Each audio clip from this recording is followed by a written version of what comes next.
नमस्कार विद्यार्थी मित्रांनो, गायत्री करिअर अकॅडमी मध्ये आपलं स्वागत आहे.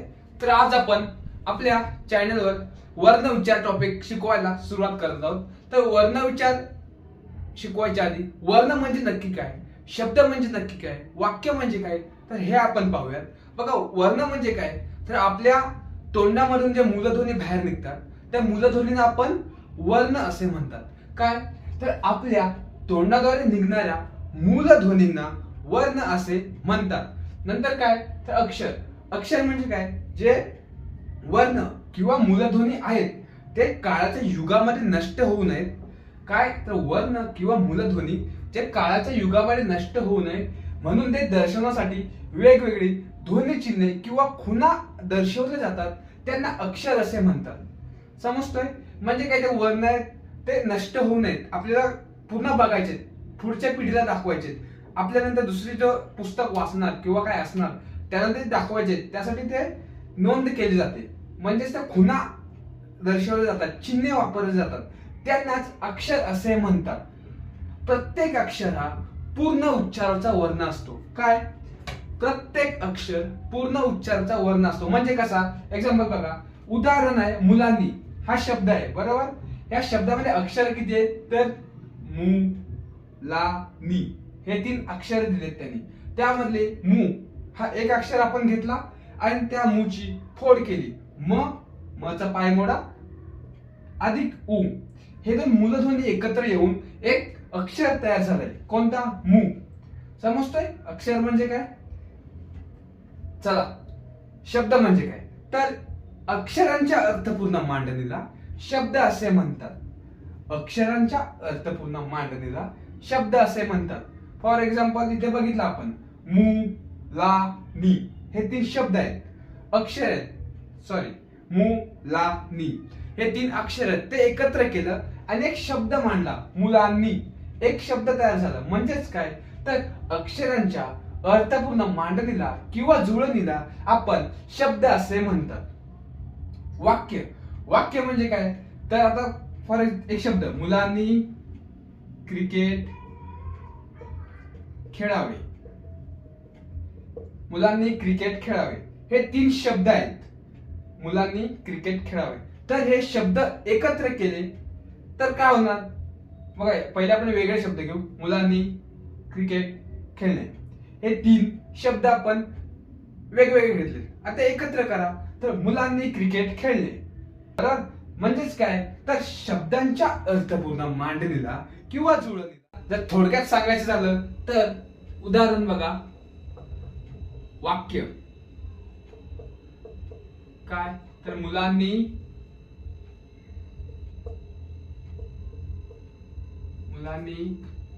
खरे बोलावे. हे काय झालं, तर वाक्य झालं. बरोबर, तर वाक्य कशाने बनलं, तर एक शब्द एकत्र येऊन वाक्य बनलं. काय, तर मुलांनी खरे बोलावे, तर शब्द काय, मुलांनी खरे बोलावे. हे काय झाले, तर 3 शब्द झाले, वाक्य, शब्द आणि अक्षर. अक्षर काय,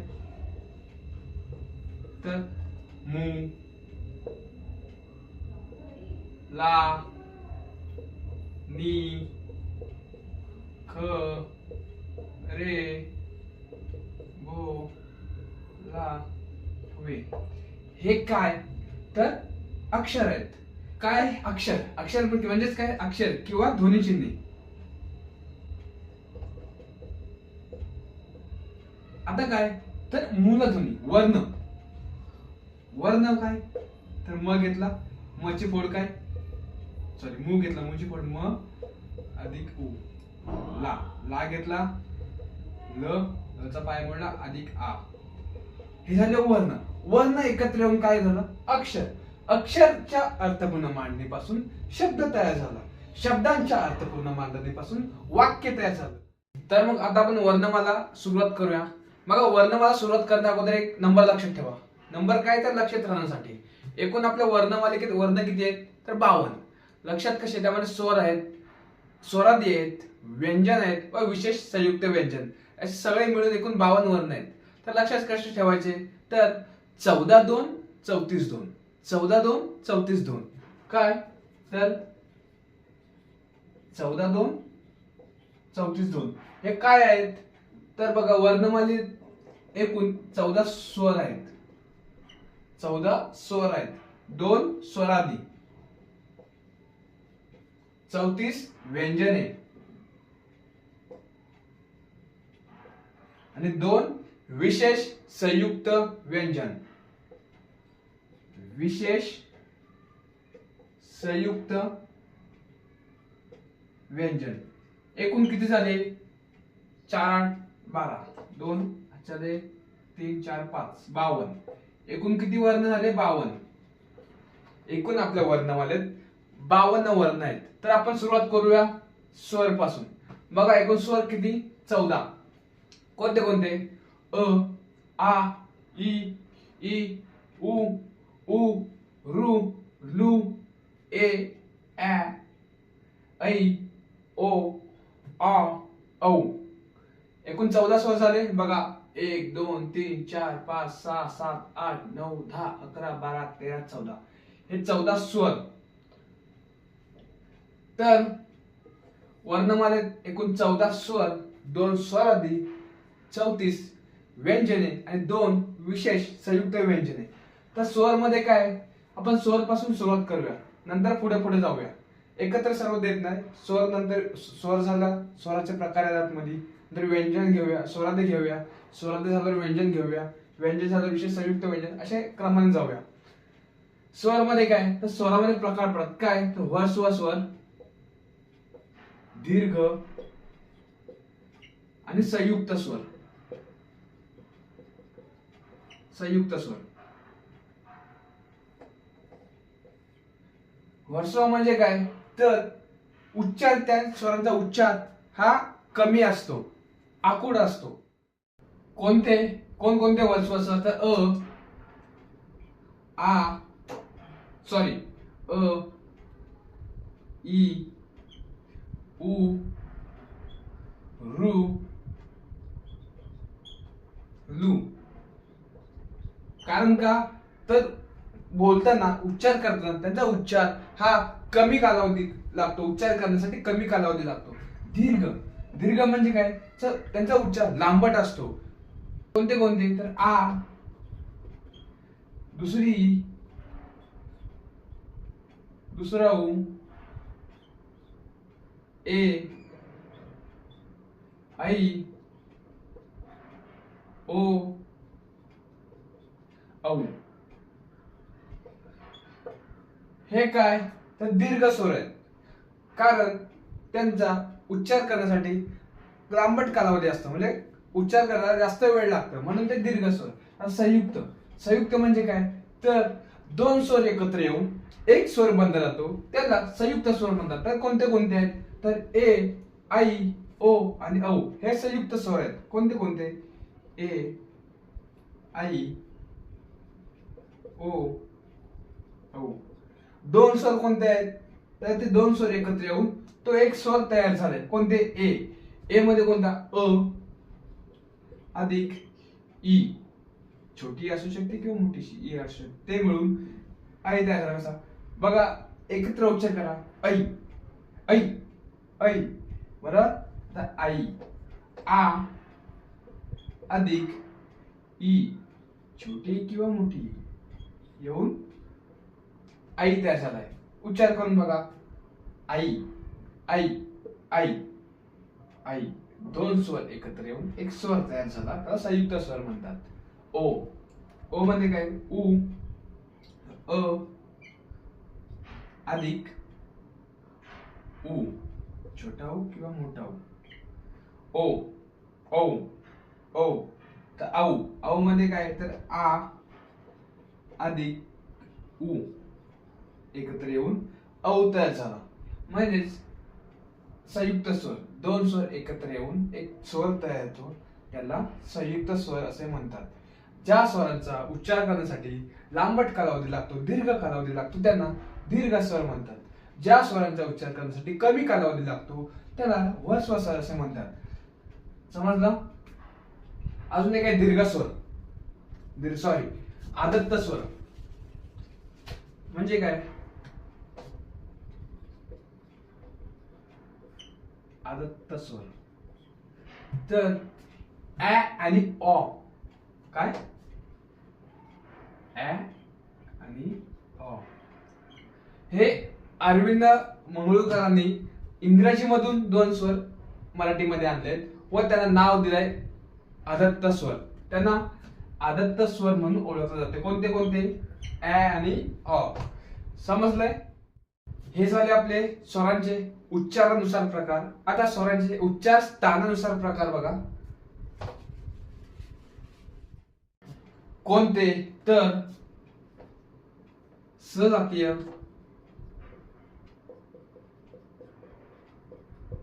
स्वर आणि विजातीय स्वर.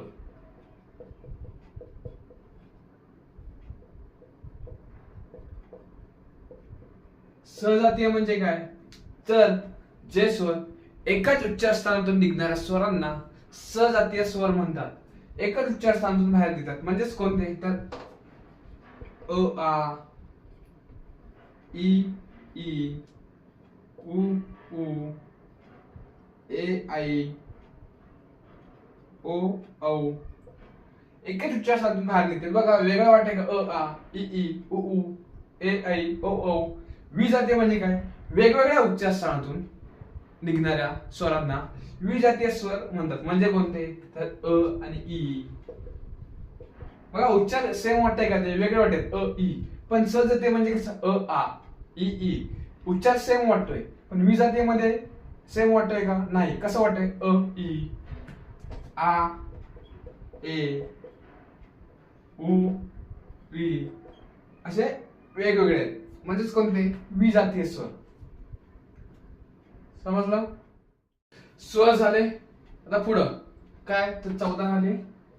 आता 2 माहिती ना? नंबर लक्षात आहे ना? 14 2 34 2. 14 स्वर झाले, 2 स्वरादी. काय? स्वरादी. याचा अर्थ काय? स्वर अधिक आधी. म्हणजे काय? ज्याच्या अगोदर स्वर आहे म्हणजेच स्वरादी. कोणते कोणते आहेत? तर अनुस्वार आणि विसर्ग. अनुस्वार आणि विसर्ग हे आहेत स्वरादी. म्हणजेच त्यांचा वापर करताना त्यांच्या अगोदर एक स्वर जोडला जातो म्हणजेच स्वरादी. उदाहरण बघा आहा. अनुस्वार विसर्ग वापर करताना अगोदर एक स्वर जोडला जातो, स्वर आधी येतो म्हणजेच स्वरादी. समजलं स्वरादी? चला पुढे 2 झाले. 14 2 34 2. 34 वर जाऊया आपण. काय? तर व्यंजन. व्यंजन काय बघतो आपण? व्यंजन. किती आहेत? तर 34.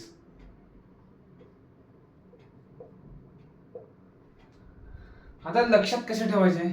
चुकतात पोरं. बघा एक ट्रिक आहे लक्षात ठेवायला. मी फिरायला गेलो होतो शेतावर.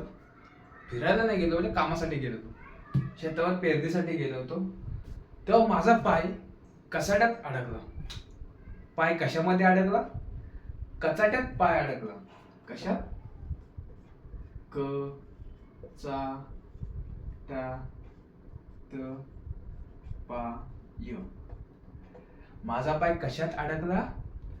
क चा ट्या त पाय अडकला. क चा वर्ग, च चा वर्ग, ट चा वर्ग, ट चा वर्ग, प चा वर्ग आणि य चा वर्ग. पूर्ण करा नंतर पुढे जाऊ. क ख ग घ ग वाङ्मयातला ग. च छ ज झ न ट ठ ड ढ न त थ द ध न प फ ब भ म य र ल व श क्ष स ह आणि ळ. एकूण किती झाले बघा? 1 2 3 4 5 6 7 8 9 10 11 12 13 14 15 16 17 18 19 20 21 22 23 24 25 26 27 28 29 30 31 32 33 34. समजलं?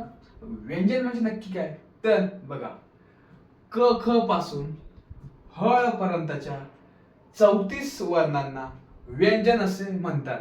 किती? 34. क ख पासून ह पर्यंतच्या 34 वर्णांना व्यंजन असे म्हणतात. व्यंजन हे पूर्ण उच्चाराचे वर्णन असतात. काय? पूर्ण उच्चाराचे वर्णन असतात, कारण ते दुसऱ्या वर्णाचा आधार घेऊन ते पूर्ण वर्ण बनतात. उदाहरण काय? क आहे, बरोबर? क क कशाने बनलेला असतात? क चा पाय मोडला अधिक अ, म्हणजेच एक स्वर मिसळला जातो. त्या व्यंजनामध्ये स्वर मिसळून पूर्ण व्यंजन तयार होतो, म्हणून त्याला स्वरांत असे म्हणतात. काय? स्वरांत. कारण स्वर मिसळला जातोय ना, स्वरांत.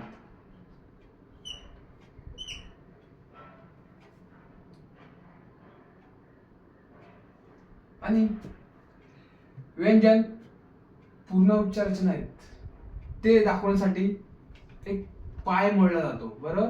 ह्या चिन्हाला काय म्हणतात माहितीये? हल. काय? हल.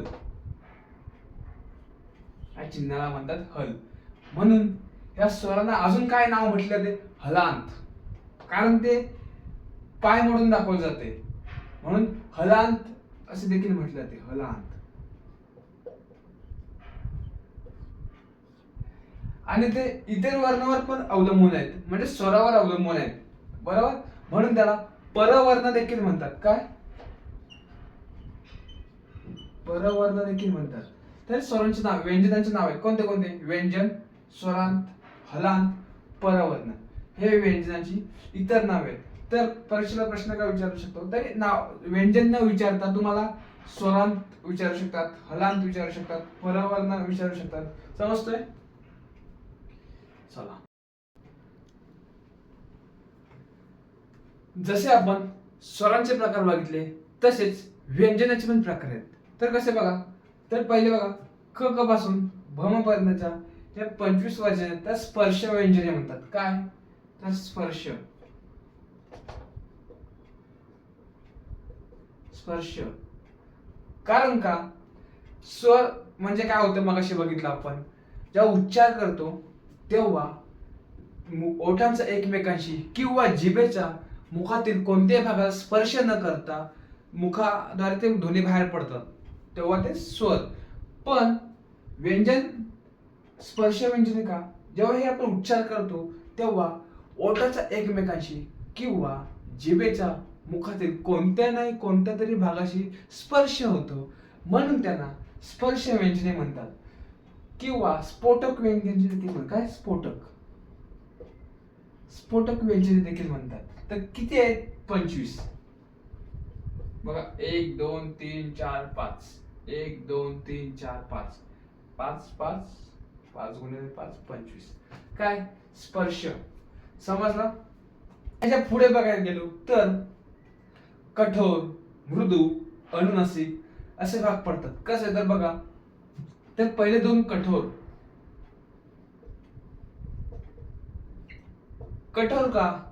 कारण त्यांचा उच्चार करताना त्याची उच्चार करण्याची तीव्रता आहे ती जास्त असते, म्हणून कठोर बोलवा. क ख च छ ट ठ त थ प फ म्हणजे कठोर. कारण का? उच्चार करायची तीव्रता जास्त आहे म्हणून कठोर वर्ण. नंतर पुढे गेला तर मृदू. मृदू का? त्यांची उच्चार करण्याची तीव्रता कमी आहे. बघा ग, घ, ज, झ, ट, ढ, द, ध, ब, भ. करून बघा उच्चार. क, क, क, ख. उच्चार करताना जास्त तीव्रता आपल्या तोंडातून बाहेर निघते. ग, घ. समजतोय? नंतर शेवटचं राहिला, ह्याला बोलतात अनुनासिक.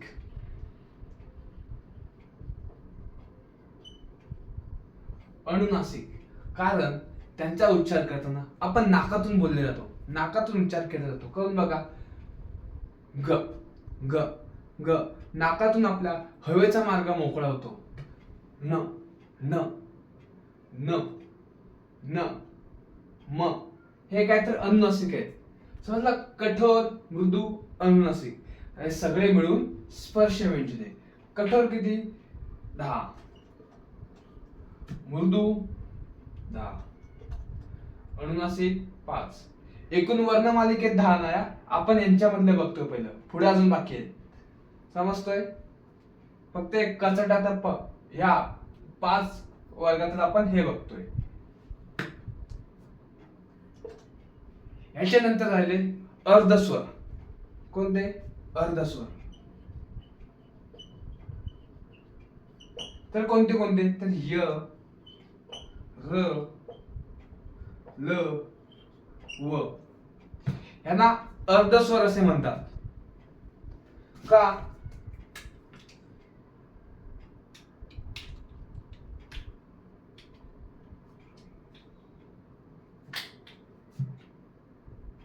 यांना अर्धस्वर का म्हणतात? कारण यांचा उच्चार हा स्वरांचा ई,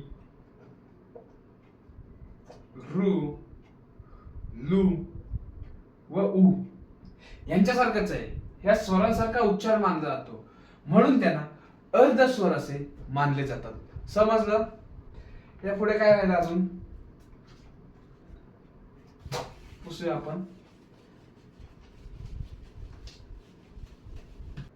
आता काय राहिले? क्ष, क्ष आणि स. ह्याला काय म्हटलं जातं? तर उष्मे किंवा घर्षण व्यंजने म्हटले जाते. काय? उष्मे, उष्मे किंवा घर्षण. कारण का? बघा ह्यांचा उच्चार करतो तेव्हा आपल्या मुखामध्ये उष्णता निर्माण होते किंवा घर्षण होतो. बघा उच्चार करून बघा. स, क्ष, श. घर्षण जाणवते तोंडाद्वारे व उष्णता जाणवते म्हणून त्यांना उष्मे किंवा घर्षण व्यंजने असे म्हणतात. समजलंय? चला पुढे. नंतर राहिले काय? झालं काय? ह. ह या व्यंजनाला महाप्राण असे म्हणतात. काय? महाप्राण. कारण का? कारण ह चा उच्चार करताना आपल्या फुफ्फुसातील हवा जोरात बाहेर फेकली जाते. बघा उच्चार करा. ह, ह, ह. जाणवतोय काहीतरी? फुफ्फुस इथे हात ठेवून बघा. ह, ह. ह उच्चार करताना फुफ्फुसातील हवा तोंडाद्वारे जोरात बाहेर फेकली जाते म्हणून त्याला महाप्राण असे म्हणतात. समजलंय? बघा पुढे राहिला ळ.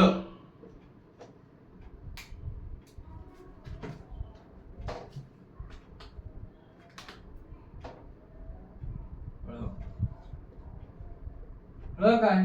तर हा देवनागरी लिपीत आपल्या वर्णमाळेत स्वतंत्र वर्ण मानला जातो. हा एकमेव स्वतंत्र वर्ण आहे आपल्या वर्णमाळेत. कोणतं? काय? तर स्वतंत्र वर्ण. काय? तर ळ हा स्वतंत्र वर्ण आहे. का? ळ हा द्रविडी भाषेच्या संपर्कातून मराठीत आला असावा. कोणत्या भाषेतून? तर द्रविडी भाषेतून. कोणत्या? द्रविडी भाषेच्या संपर्कातून मराठीत आला असावा असा आहे. आणि पाणिनी काळी संस्कृत व्याकरणात डळ योर भेदा. काय? तर डळ, डळ योर भेद हा ह म्हणजेच काय? ळ व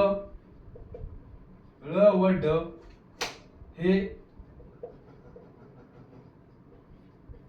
एकच आहेत. काय ळ व ड हे एकच आहेत असे मानले जाते. म्हणून मराठी भाषेत ळ हा स्वतंत्र वर्ण मानला जातो. एवढं समजलं? चला आता पुढे राहिले काय आपलं काय काय झालं बघा. 14 2 झाले, 14 2 34. आता राहिले 2 विशेष संयुक्त व्यंजन. हे पुसूया आपण. विशेष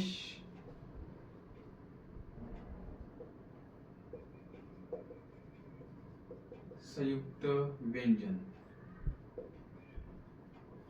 म्हणजेच काय तर जे वर्ण 2 किंवा 2 पेक्षा जास्त व्यंजनांनी एकत्र येऊन जे वर्ण बनला जातो त्यांना विशेष संयुक्त व्यंजन म्हणतात. तर कोणते आहेत तर क्ष आणि न्य. क्ष आणि न्य हे दोन काय आहेत तर विशेष संयुक्त व्यंजन.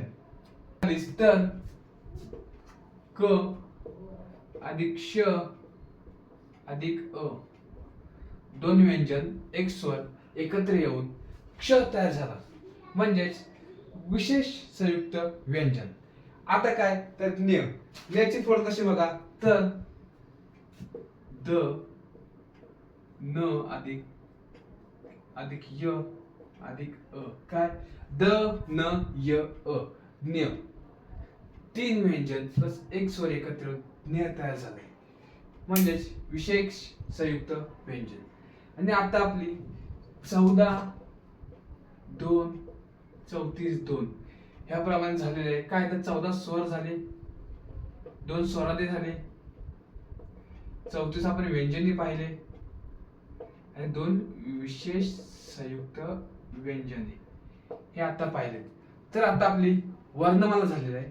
तर आता आपण एकत्रित वर्णमाला कशी घ्यावी ती सांगतो ट्रिक नुसार.